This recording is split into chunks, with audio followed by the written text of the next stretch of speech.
你都空没点戏。ငါတို့ကရှေ့ရောက်သွားတဲ့အခါကျရင်တိုက်ပွဲတွေဖြစ်မယ်ပေါ့အဲ့တိုက်ပွဲတွေဖြစ်တဲ့အချိန်မှာရှင်တို့ဘက်ကလည်းဗန်ကားကောင်းတယ်အင်အားကလည်းတောက်အဲ့ဒီအချိန်မှာငါတို့ကရှေ့ကိုတက်လုံးရမယ်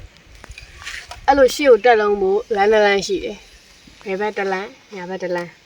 နှစ်လမ်းစလုံးကလမ်းရှင်းတယ်ဒါပေမဲ့အနေရောအများများတယ်ကွာအဲ့ဆိုရင်မင်းဘယ်လမ်းကိုရွေးဘယ်လန်းကိုပဲရွေးနာကျင်ရမယ့်လူကငါပဲဖြစ်နေတော့ငါရွေးမယ်လန်းဒီဆုံးတော့လန်း